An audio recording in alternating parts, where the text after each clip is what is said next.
देखो, question number 40।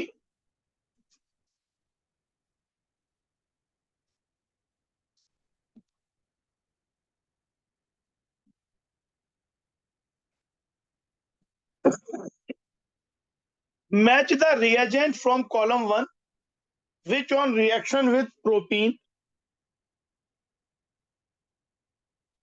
gives some product given in column 2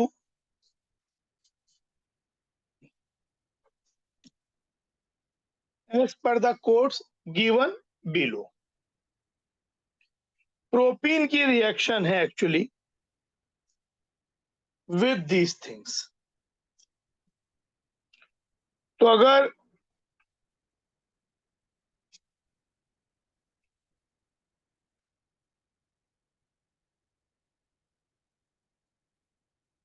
propene है ozone zinc water reductive ozonolysis,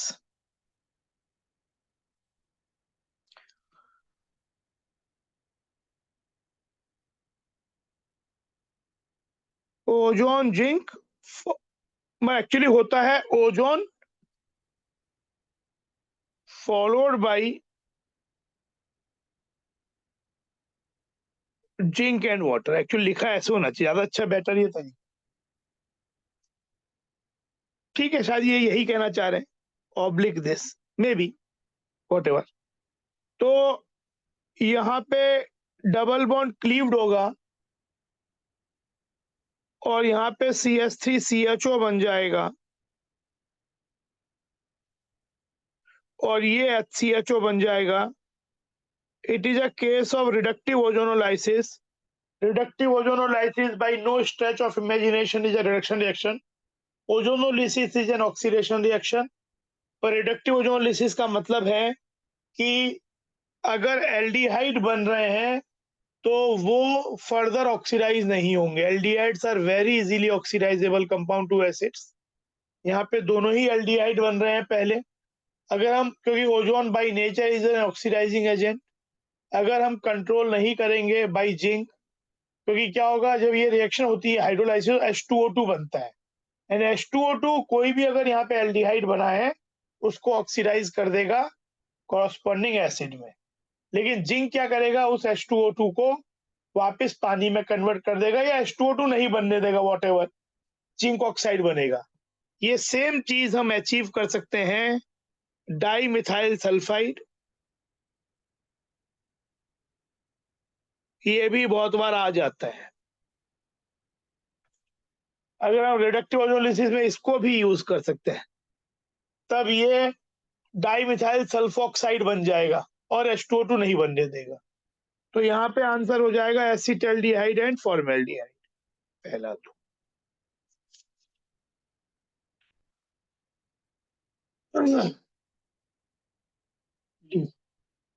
KMnO4H+, KMnO4H+ मतलब यहाँ पे double bond cleave तो होता है एल्कीन का, लेकिन कहीं जहां पर अगर डबली बॉन्डेड कार्बन पे H जुड़ा हुआ है तो H भी OH में ऑक्सीडाइज हो जाता है। तो यहाँ पे क्या बनेगा,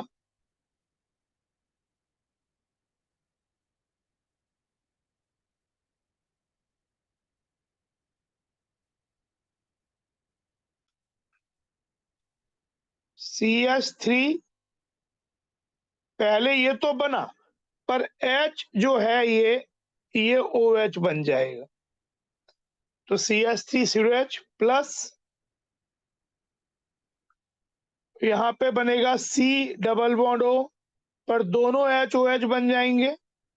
दो OH सिंगल कार्बन पे अनस्टेबल होते हैं, पानी निकल जाएगा और CO2 बन जाएगा। तो ये हो गया ये चीज,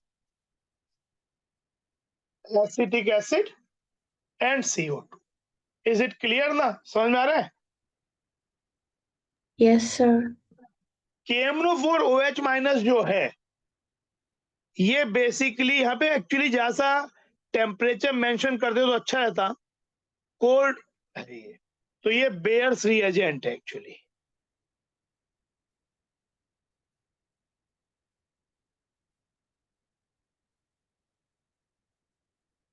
जिससे डाइऑल बन जाता है, सिन hydroxylation.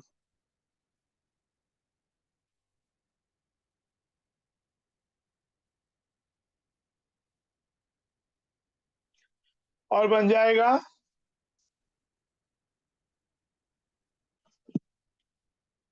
CH3 CHOH CH2OH। Same thing can be achieved by OSO4 NaHSO3 water, sin dihydroxylation। Important reaction है। टेम्परेचर यहाँ पे 0 डिग्री सेल्सियस होता है। H2H प्लस, तो ये आंसर क्या हो गया? ये हो गया प्रोपेन 1,2 डाइऑल, तो ये E हो गया। H2OH plus, H2H plus is acidic hydration.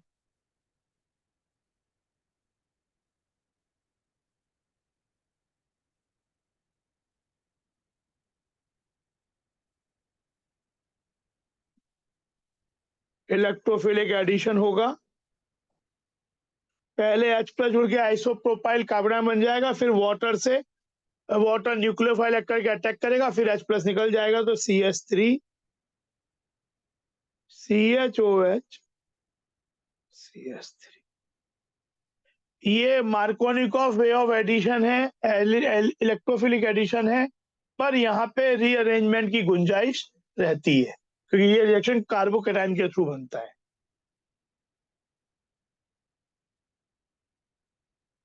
तो ये प्रोपेन 2 ऑल हो गया। अब लेकिन ये है आपका हाइड्रोबोरेशन,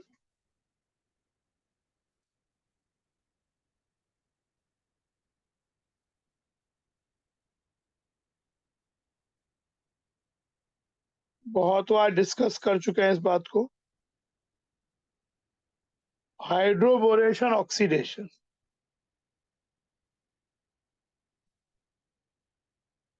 इसमें क्या होगा?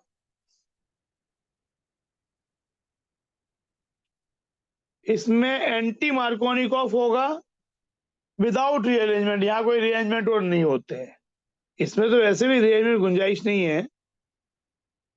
पहले हाइड्रोबोरेशन, इस वाले पे H जुड़ेगा, इस वाले पे B जुड़ेगा, BH3 का, और एक 4 मेंबर ट्रांजिशन स्टेट के थ्रू ये गुजरेगी, कार्बोकैटायन बनेगा ही नहीं, इसीलिए इसमें रीअरेंजमेंट होता ही नहीं, कार्बन बनता ही नहीं है, और फाइनली ये बॉन्ड टूट जाता है, तो ये ऐसा हो जाता है, ये H और ये B, और ऐसा ही इनके H के संग भी होता है, तो इसे ट्राई एल्काइल बोरेन कहते हैं। और फिर जब इसका ऑक्सीडेशन करते हैं H2O2OH माइनस, तो ये यहाँ पे सेम कॉन्फ़िगरेशन के चेंज हुए बिना इधर ये सिन एडिशन होता है, पहला स्टेप भी और फाइनली सिन एडिशन रहता है, तो यहाँ OH बन जाएगा।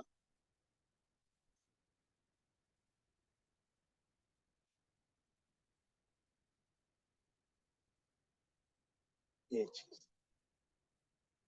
तो प्रोपेन 1 ऑल बन जाएगा।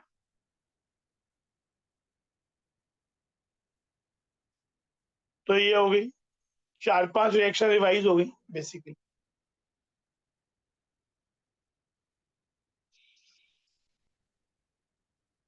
ये देखो,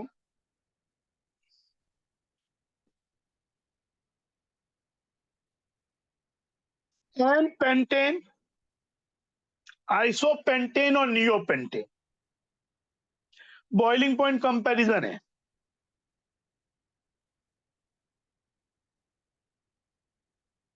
एन पेंटेन है,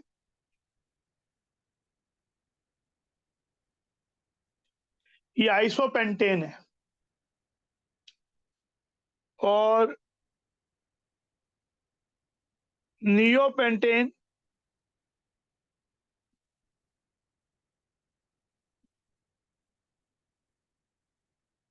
सबसे ज्यादा ब्रांचिंग नियोपेंटेन, ऐसे सोच लो। तो इसमें बॉइलिंग पॉइंट मैक्सिमम इसका होगा क्योंकि मोलर मास तो सेम ही है, लेकिन ब्रांचिंग जितनी बढ़ती है सरफेस एरिया कम होता है, सरफेस एरिया कम होता है तो वनडेबल फोर्सेस वीकर होते हैं और बॉइलिंग पॉइंट कम हो जाता है। तो सबसे ज्यादा इसका होना चाहिए, उसके बाद आइसोपेंटेन का होना चाहिए और सबसे कम नियोपेंटेन का होना चाहिए।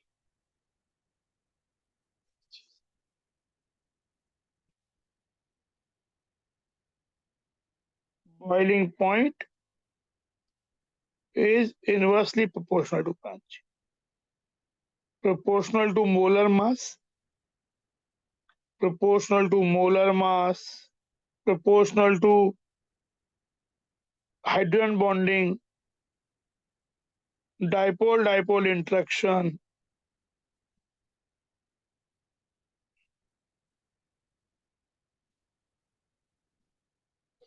and proportional to van der Waals forces. And van der Waals forces are proportional to molar mass and inversely proportional to branch.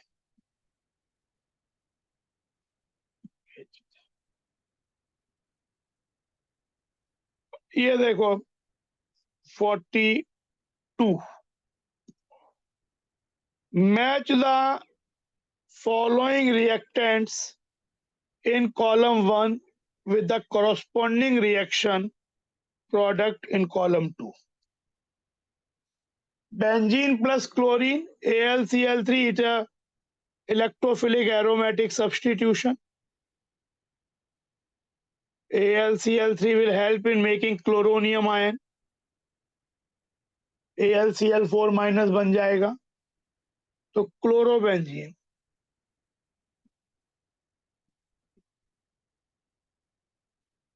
Electrophilic aromatic substitution,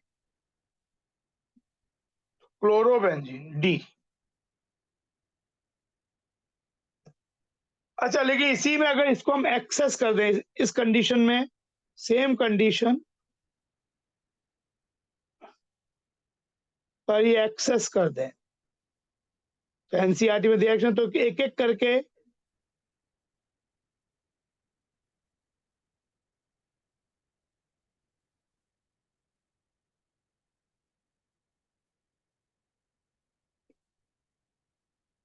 तो ये सब एच हट जाएंगे और इसी को सनलाइट के संग कर दें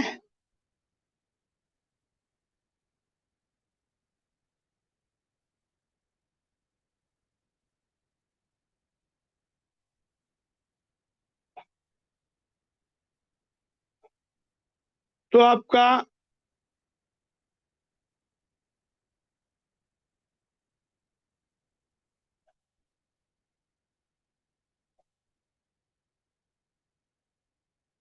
ऐसा हो जाएगा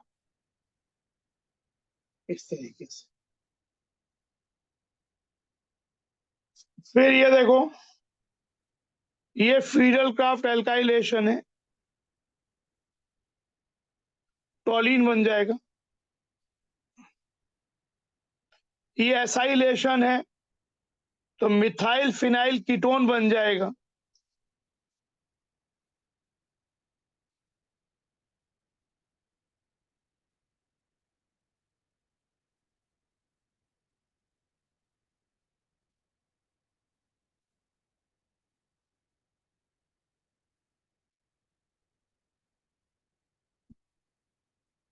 और ये रिएक्शन होती है टॉलिन के amino NH, actually heating condition होनी चाहिए, फॉलोड बाय एसिडिफिकेशन भी होना चाहिए।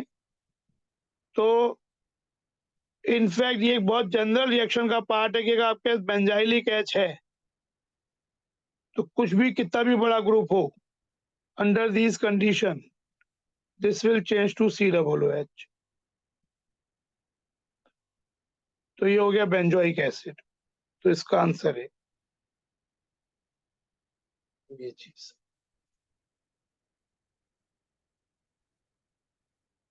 ठीक है, तो ये हो गया।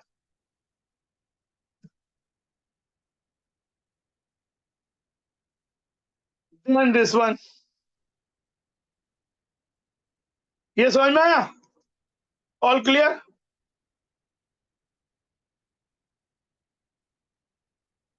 अब देखो, ये तो एसिडिक हाइड्रेशन है, बहुत ही सिंपल है, इथेनॉल बन जाएगा। ओ, ये बोल रहे हैं रिएक्शन का नाम ही पूछ रहे हैं, तो हाइड्रेशन,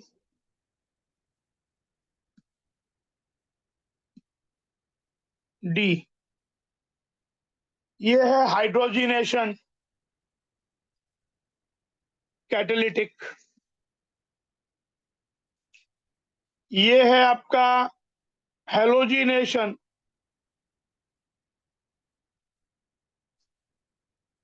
और इसको बोलते हैं पॉलीमराइजेशन।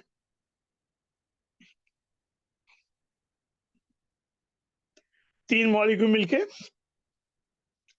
बेंजीन बन गए एसिटिलीन से।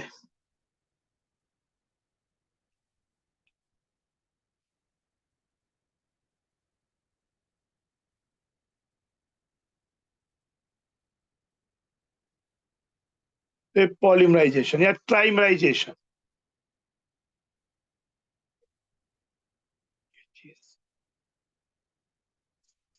आयरन ट्यूब भी हो सकती है। अगर प्रोपाइन होगा तो अंडर सेम कंडीशन मेजिटाइलिन बन जाएगा, 1,3,5 tri methyl benzene.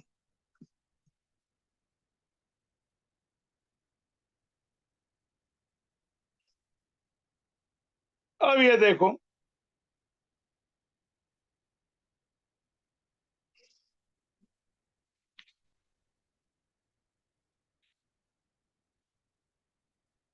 Compound actually नाम जहां सा गलत लिखा है, साइक्लोऑक्टेन नहीं है, ये लिखना चाह रहे हैं इसे साइक्लोऑक्टाटेट्राइन।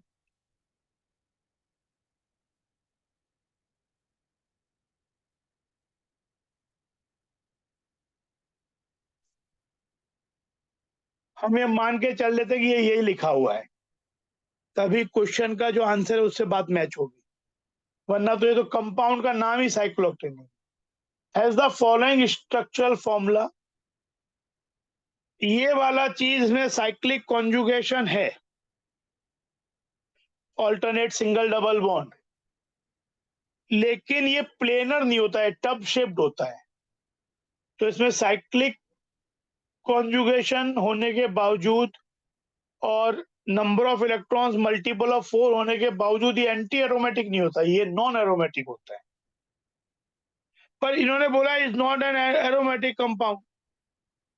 ठीक है, ये बात तो सही है, एरोमेटिक नहीं है, एंटी एरोमेटिक भी नहीं है, नॉन एरोमेटिक है, तो ये बात तो ठीक है, ट्रू है।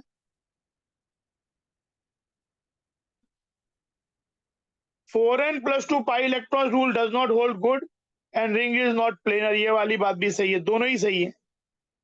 ना तो 4n+2 वाला रूल लग रहा है, ना ये रिंग प्लेनर भी नहीं है, तो ये आंसर ही हो जाएगा।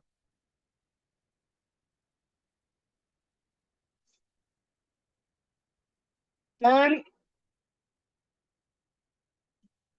टॉलिन on fiddle craft missile gives ONP xylene, ये बात बिल्कुल सही है। अगर हमारे पास टॉलिन है तो इसके मिथाइलेशन करने से फिडल क्राफ्ट एल्काइलेशन से ऑर्थो और पैरा पे मिथाइल ग्रुप आ जाएगा, जिसे हम ओ जाइलिन या पी जाइलिन बोलेंगे, ये बात ट्रू है। CH3 group bonded to benzene increase electron density, ये बात सही है। एट ONP पोजिशन, ये बात सही है। Hence they favour they are OP director and activator, तो ये बात भी सही है और राइट रीजन भी है, तभी ये ORP बना।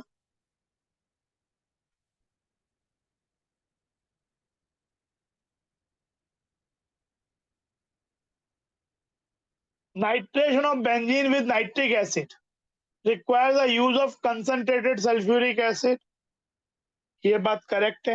रिएक्शन ये होती है, benzene gives HNO3H2SO4 then nitrobenzene, तो ये ट्रू है। और ये वाली बात भी ट्रू है और सही कारण भी है। HNO3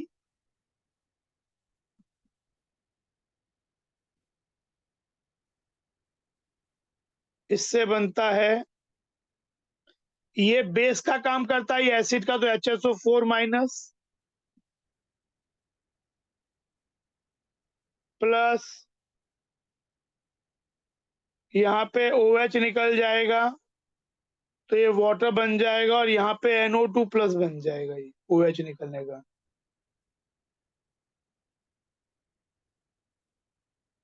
और यही इलेक्ट्रोफाइल का काम करता है।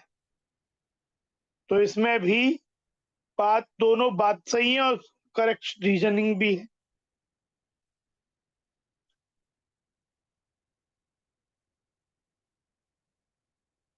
(47) among isomeric pentanes, अभी बनाया था 2,2 डाइमिथाइल, जिसे नियोपेंटेन बोलते हैं, हैज हाईएस्ट बॉइलिंग पॉइंट, ये बकवास बात है।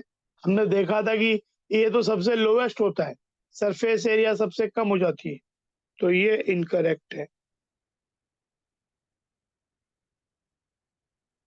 Branching does not affect the boiling point, ये बात भी इनकरेक्ट है। ये चॉइस तो बड़ी आसान हो गई, दोनों फॉल्स, दोनों नॉट द करेक्ट, ये होगा थर्ड, दोनों नॉट करेक्ट, तो ये हो गया। अच्छा, एक रिएक्शन देखो पहले,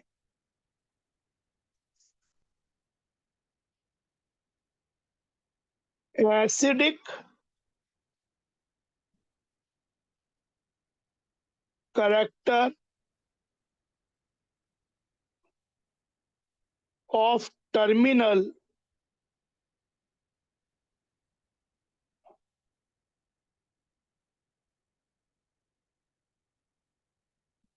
alkynes,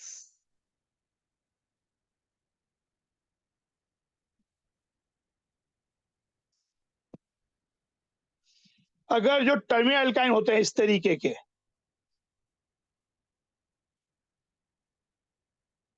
ये है या एसिटाइलिन में, तो दोनों ही टर्मिनल हैं,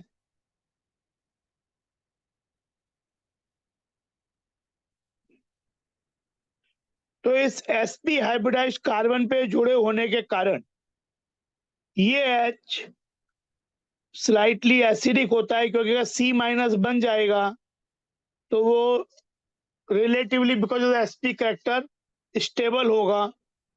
इसका मतलब ये नहीं कि ये बहुत ज्यादा एसिडिक होता है, but among hydrocarbon, among hydrocarbon alkene, alkyne और एल्केन में ये सबसे ज्यादा एसिडिक होता है। It is reflected from the fact कि ये जब हम टर्मिनल एल्काइंस को मेटल्स के संग रिएक्ट करते हैं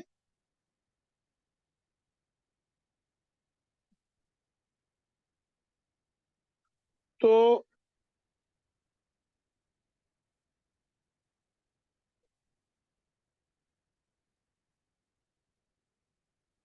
ये प्लस हाइड्रोजन बन जाता है। अगर M प्लस के संग रिएक्ट करेंगे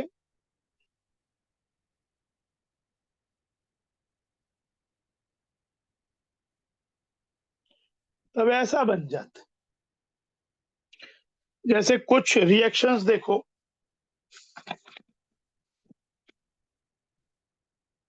ये यही रिएक्शन टर्मिनल एल्काइन का एक टेस्ट भी बनेगी। तो सबसे पहले अगर हम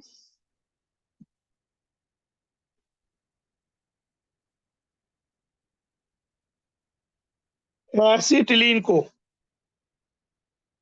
सोडियम के संग लिक्विड अमोनिया में, तो आपका ये बन जाएगा, एंड हम एक्सेस करेंगे तो दूसरा भी निकल सकता है। ये कहलाता है सोडियम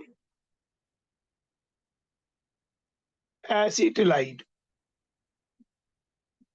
सोडियम एसिटिलाइड ये सॉल्युबल होता है सोडियम सॉल्ट होने के कारण। अगर आपका इसकी जगह आर है तो ये ऐसा बन जाएगा।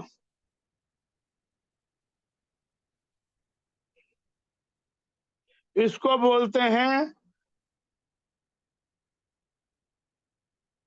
आपका sodium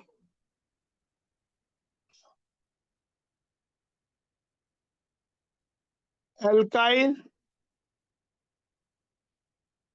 acetylide. Sodium salt soluble होते हैं। ये सेम चीज अचीव की जा सकती है सोडा एमाइड से भी।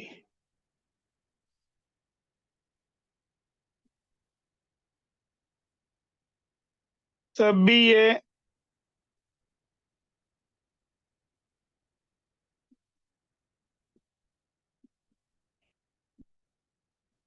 अमोनिया बन जाएगा। ये चीज ये भी सॉल्युबल है। लेकिन यही इसमें दो चीजें यूज करके हम टर्मिनल अल्काइन का टेस्ट भी कर सकते हैं। अगर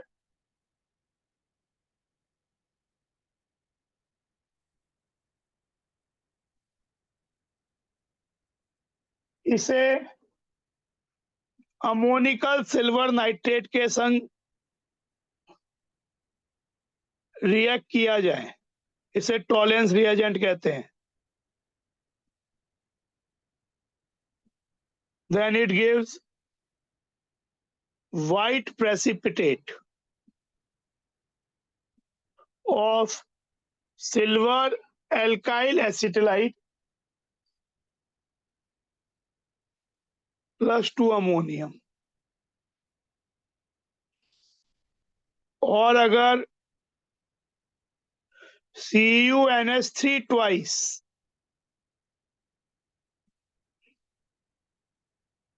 इसके संग ट्रीट किया जाए,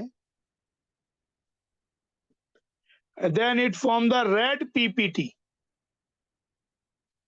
of copper cuprous alkyl acetylide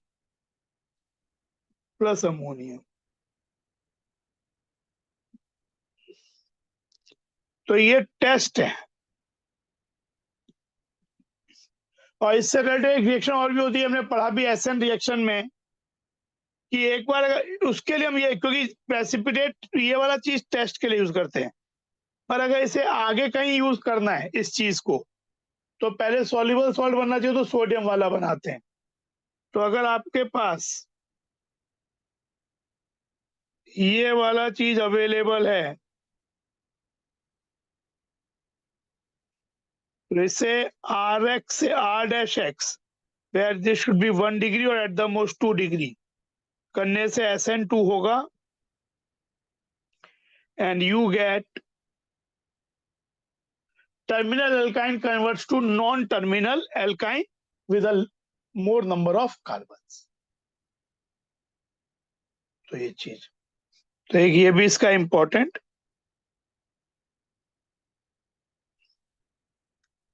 ये टर्मिनल अल्काइन का इसे बोलते हैं acidic character of terminal alkyne. Alkynes की इंपॉर्टेंट रिएक्शन होती है। अब ये देखो long answer type question.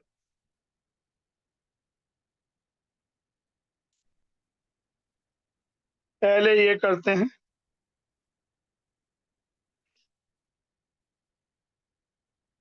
N alkyl halide C5H11Br A on reacting with ethanolic KOH looks like elimination reaction gives an alkene B। ठीक है, alkene ही बनता है उस चीज से, which reacts with bromine to give a compound C। Bromine alkene से react करेगा तो विसिनल डाइब्रोमाइड बन जाएगा। which on dehydrobromination अगर विसिनल डाइब्रोमाइड का डिहाइड्रोब्रोमिनेशन करेंगे अल्कोहलिक केएच से, तो पहले हमें यहाँ पे करना पड़ेगा NaNH2 से, क्योंकि अगर हम केवल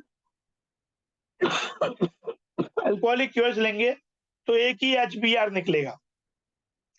या तो पहले अल्कोहलिक KOH और फिर NaNH2, या शुरुआत से NaNH2, तो आपके दोनों HBr निकल के अल्काइन बन जाता है। D, on treatment with sodium metal in liquid ammonia, 1 mole of D gives 1 mole of sodium salt of D and half mole of hydrogen. It looks like terminal alkyne की reaction, sodium salt बन रहा है। Complete hydrogenation of D gives a straight chain alkane, यानी branching नहीं है, तो बात ही खत्म हो गई, चीज बड़ी आसान हो गई। ब्रांचिंग नहीं है कहीं भी ओरिजिनल कंपाउंड में। तो देखो आपके पास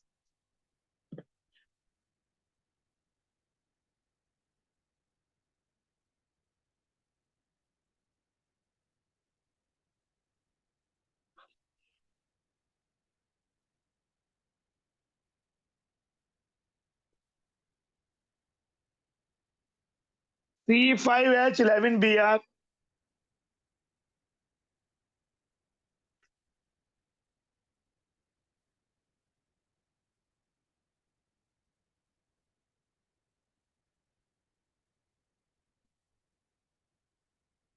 ये आपका A है।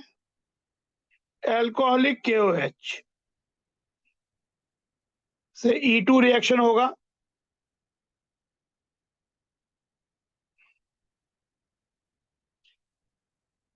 you will get 1 pentene. Bromine add करेंगे, could be in any non polar solvent, CH2 भी हो सकता है, CCl4 भी हो सकता है, CHCl3 भी हो सकता है, एंटी एडिशन और ब्रोमीन। तो आपका ये कंपाउंड बन जाएगा C 1,2-डाइब्रोमो पेंटेन। अल्कोहलिक KOH लेने से केवल काम नहीं चलेगा, बुक में लिख दिया उन्होंने क्योंकि बोला है वहां पे अल्काइन, लेकिन अल्कोहलिक KOH या तो फॉलोड बाय NaNH2 या शुरुआत से NaNH2 लेना पड़ेगा, तब आपका ये जाके दोनों HBr निकल के ये चीज बनेगी, एल्काइन बन गया D। Na लिक्विड अमोनिया से टर्मिनल एल्काइन वाली रिएक्शन,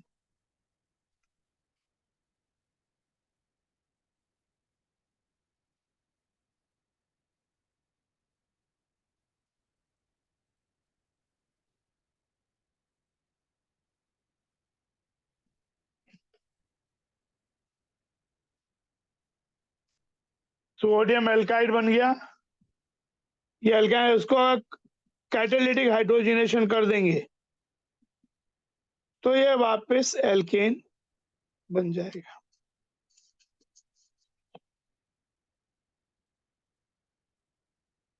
तो ये चीज एक्चुअली आपका ये स्ट्रेट चीज, क्योंकि यहाँ पे पॉसिबिलिटी ये भी हो सकती थी कि ये जो ग्रुप है या तो ऐसा होता,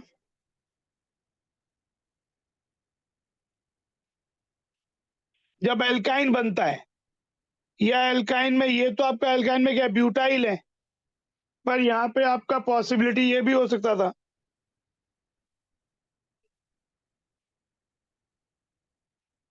ऐसा भी पॉसिबिलिटी हो सकता था इस चीज का। तो ये क्यों नहीं हुआ, क्योंकि आपका इसका हाइड्रोजनेशन गिव्स, बाकी सब रिएक्शन में कोई दिक्कत नहीं होती, इससे भी हो जाती। डी टर्मिनल एल्काइन यहाँ पे भी है, और इनफैक्ट एक पॉसिबिलिटी और कुछ हो सकती है कि यहाँ पे 4 का ये है, नहीं बस यही हो सकता है, 2 पॉसिबिलिटी, पर ये वाली हम इग्नोर कर देते हैं क्योंकि हमें हाइड्रोजनेशन पे स्ट्रेट चेन एल्केन मिलता है। That's why we ignore this structure. और उससे फिर बाकी के बारे में पता चल जाता है कि बाकी क्या होना चाहिए। समझ में आया? अच्छा, इस स्पीसीज को अगर हम किसी RX से रिएक्ट कर दें तो ऐसा बन जाएगा SN2 रिएक्शन, ये वाला है। ये दिया नहीं है पर मैंने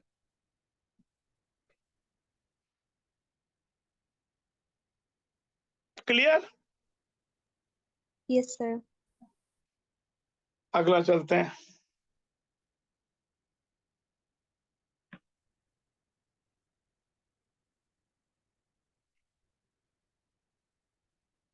ये देखो 49 896 ml vapor of a hydrocarbon A having carbon this much and this is this much, weighs 3.28 gram at STP। इस डेटा की हेल्प से क्या होगा कि STP कंडीशंस पे जो नई कंडीशंस होती हैं 22700 ml इज इक्वल टू 1 मोल होता है।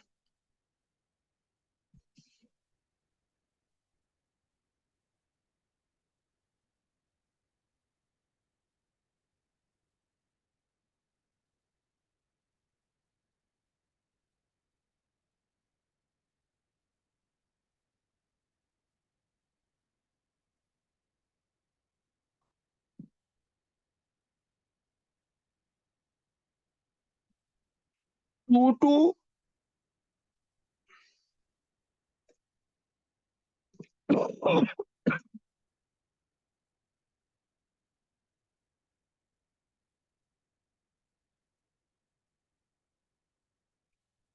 तो आपका जो यहां दिया हुआ है कि 8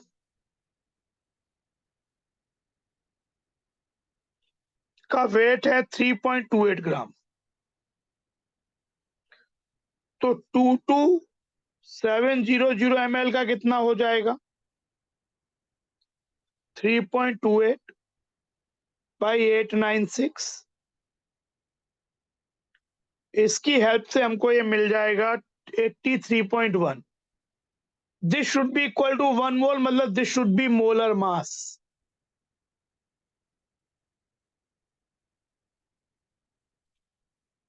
अब मोलर मास मिल गया। अब इस परसेंटेजेस के हेल्प से हम इसका एम्पिरिकल फॉर्मूला निकालेंगे।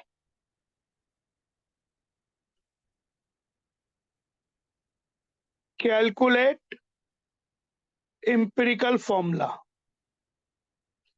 कार्बन और हाइड्रोजन, कार्बन का परसेंट है 87.8, ये है 12.19, तो इसका एटॉमिक मास, तो इसका रिलेटिव रेशियो हो जाएगा,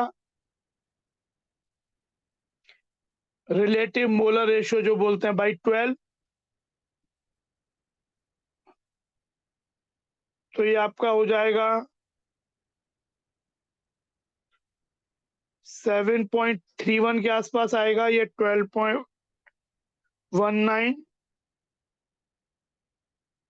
तो ये हो जाएगा, जब सिंपलेस्ट रेशियो हो जाएगा जो करते हैं हम सबसे छोटे से डिवाइड करके 1 और 1.67, तो ये 2/3 हो गया। आपको ये आपका हो गया 5/3। तो इसको आपका रेशियो हो जाएगा जब करेंगे, मतलब ये 5/3 हो गया, तो सिंपलेस्ट 3:5 हो जाएगा, यानी C3H5।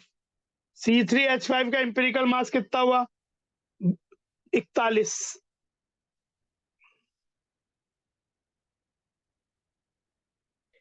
और वहां मोलर मास 83 पॉइंट, तो एन की वैल्यू नियरली 2 आ जाएगी।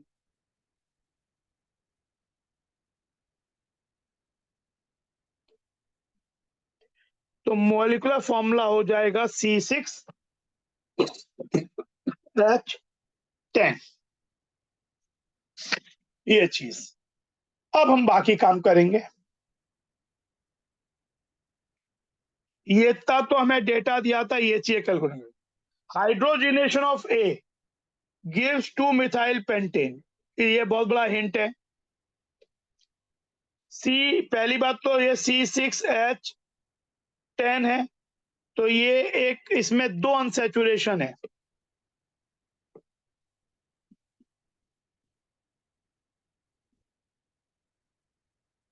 तो डिग्री ऑफ अनसैचुरेशन 2 है, तो या तो ट्रिपल बॉन्ड होगा या 2 डबल बॉन्ड होंगे या कोई रिंग और साइक्लोएल्केन होगा। पर ये 2 मिथाइल पेंटेन बन रहा है। तो 2 मिथाइल पेंटेन बनने का मतलब है कि है तो ये आपका कोई नॉन साइक्लिक कंपाउंड ही। अब सोचना है कि ये डबल बॉन्ड है या ट्रिपल बॉन्ड है। Also a on hydration in the presence of H2SO4, ये बहुत ही इंपॉर्टेंट हिंट है। ये आपका एसिड कैटेलाइज्ड हाइड्रेशन होता है एल्काइंस का, उसकी कंडीशंस है। तो इस बात ने बियॉन्ड डाउट ये स्टेब्लिश कर दिया कि आपके पास जो ए है वो एल्काइन है, ना कि alkadiene. Gives a ketone B having molecular formula C6H12O। The ketone B gives a positive iodoform test.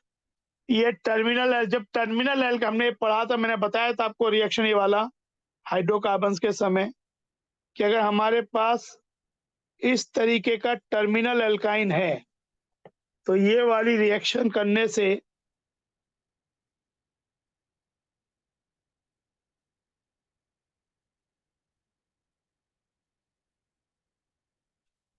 आपका हाइट, इसका मार्कोनिक ऑफ एडिशन होता है वाटर का।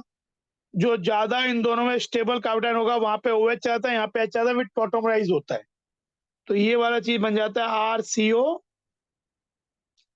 This is capable of giving haloform reaction.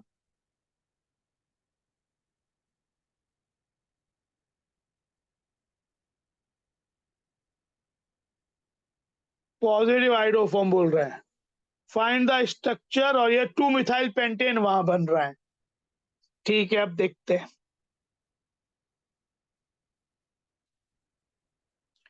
अगर हमारे पास 2 मिथाइल पेंटेन होता है, ये चीज,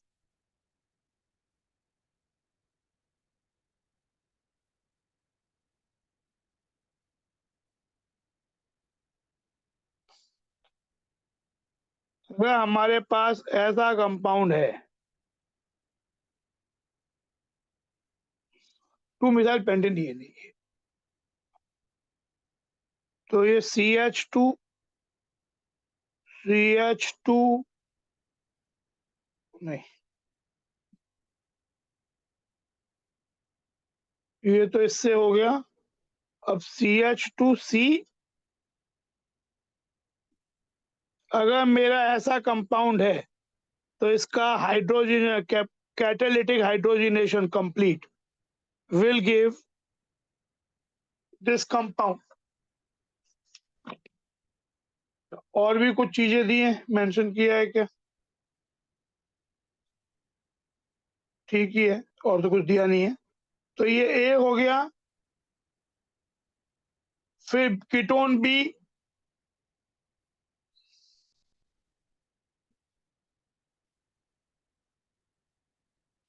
जो कि H2SO4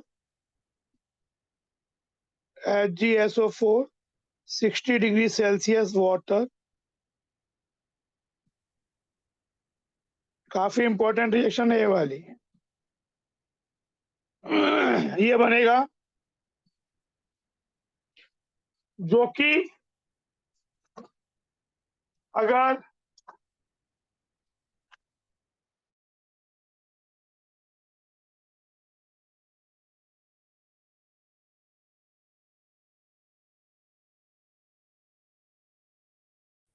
प्लस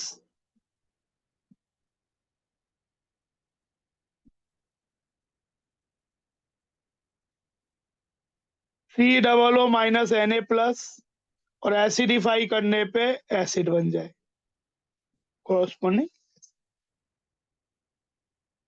तो ये हाइड्रोफॉर्म रिएक्शन हुआ, ये येलो पीपीटी। मिथाइल कीटोन्स या CH3CHOH ग्रुप का टेस्ट होता है। डबल बॉन्ड की presence is not affected by haloform reaction, वो यहाँ पे कोई सेंस नहीं बनाती है। तो ये आपके चीजें हो गई, everything is falling in its place. 50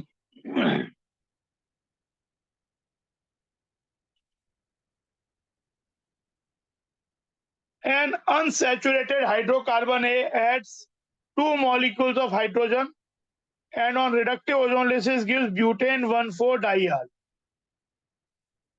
ethanol and propanol। ये काफी बड़ा हिंट है।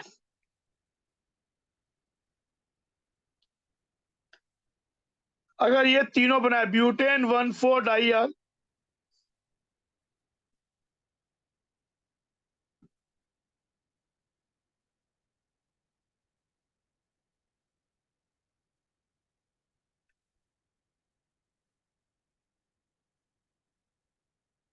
ओजोनलिसिस से ये बनता है, बोल रहे हैं प्रोपेनॉन बनता है,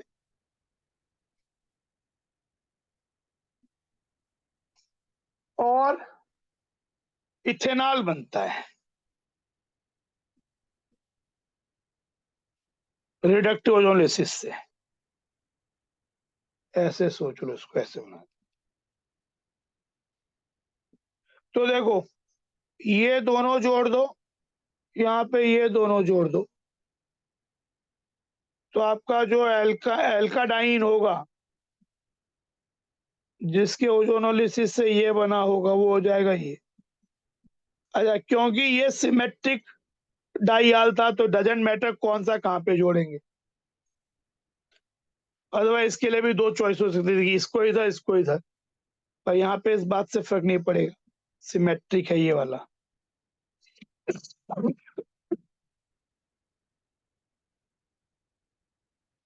एक्चुअली ये आपका एल्काडाइन हो गया।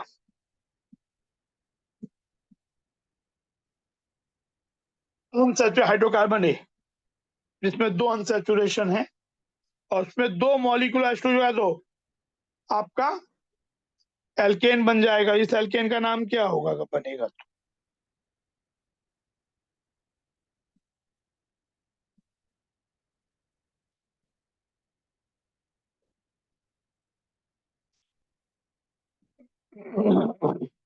One two three four five six seven eight, 2 methyl octane.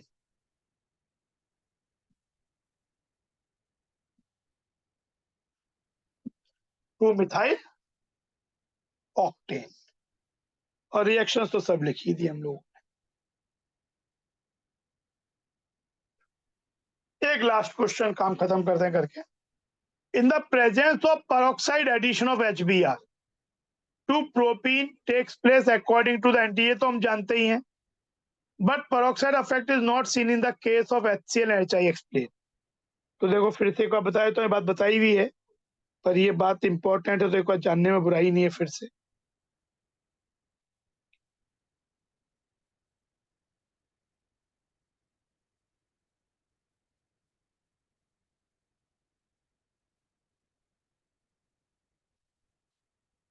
peroxide addition का जो मैकेनिज्म होता है, फर्स्ट हमारे पास CIES होता है, इनिशिएशन स्टेप, जिसके होमोलिटिक क्लीवेज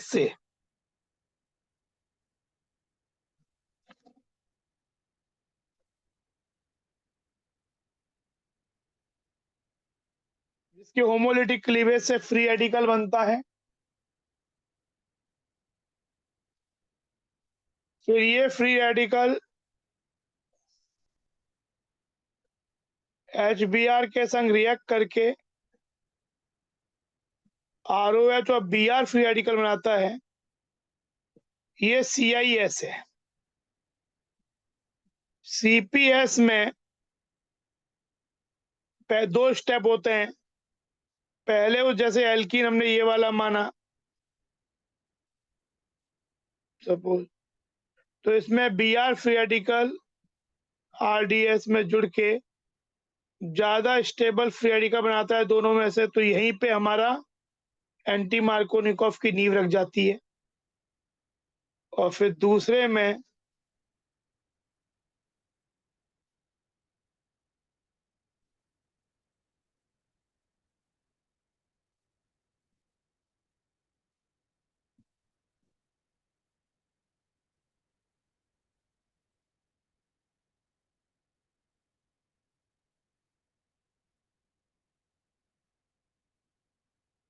Br फिर से रीजनरेट हो जाता है।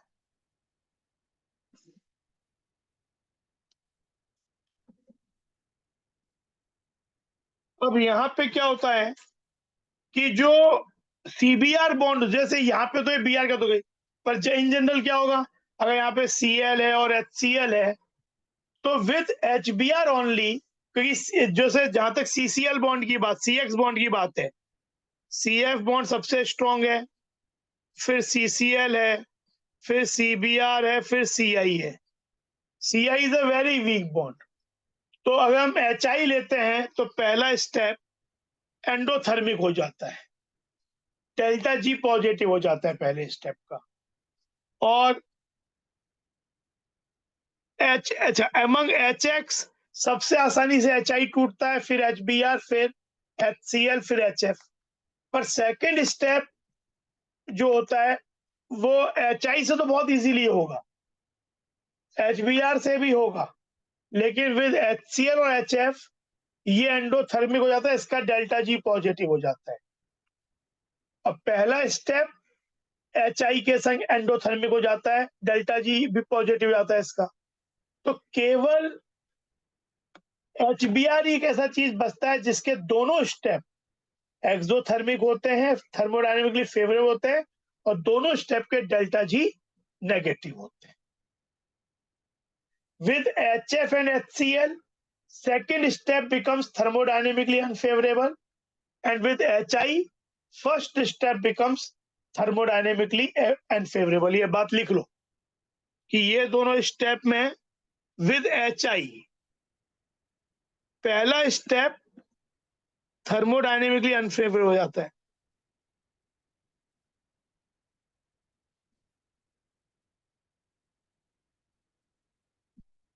और with HF and HCl second step thermodynamically unfavourable हो जाता है। तो विद HBr ओनली, ये IIT में क्वेश्चन आया हुआ भी है कि कारण पूछा था, बोथ स्टेप्स थर्मोडायनेमिकली फेवरेबल, दोनों एक्सोथर्मिक, दोनों के delta G negative.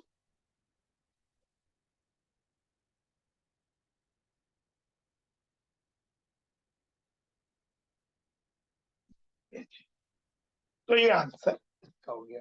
Important question है, रीजनिंग इंपॉर्टेंट। ठीक है, आज हम यहीं पे खत्म करते हैं। कल हेलो एल्केन्स, हेलो एलियंस वाले करेंगे। ठीक है, सर हाँ बोलो। सर क्वेश्चन नंबर 48 के आंसर में हाइड्रोजनेशन के बाद स्ट्रेट चेन क्यों फॉर्म हुआ था, उसका रीजन 48, एक मिनट, हाँ बोलो, क्या बोल रहे हो? तो हाइड्रोजनेशन के बाद उसमें स्ट्रेट चेन क्यों फॉर्म हुआ था, उसका रीजन बता सकते हैं? इसमें दिया है ना, क्वेश्चन दिया है ना, क्वेश्चन देखो यहाँ पे, क्वेश्चन में ये बात इंडिकेट की उन्होंने। एक मिनट, पढ़ते हैं क्वेश्चन को। हुआ नहीं था, उन्होंने बोला है 48 बोल नहीं, 48 में स्ट्रेट चेन कहाँ बनाया मैंने, 48 में तो नहीं बनाया। अच्छा 48 था, ठीक है ठीक है, 48 हाँ सही है, वो मेरे 49 लिखा है ना, देखो D yields a straight chain alkane। तो अगर D ने एक स्ट्रेट चेन एल्केन दिया अल्काइन ने, तो शुरुआत से भी तो स्ट्रेट चेन ही मिलनी पड़ेगी ना, तो हमने यही बात बोली यहाँ पे कि डी हमने यहाँ पे दो पॉसिबिलिटी देखी इधर इसकी, पर इसके हाइड्रोजिनेशन से तो स्ट्रेट चेन नहीं बनेगा ना, हाँ सर। इसके ही हाइड्रोजिनेशन से बनेगा, है ना। इसलिए यस। हमारा जो ये एल्काइल पार्ट है, मतलब ये चीज हो गई, समझे। ठीक है सर। ठीक है ना। Thank you sir. Bye, take care.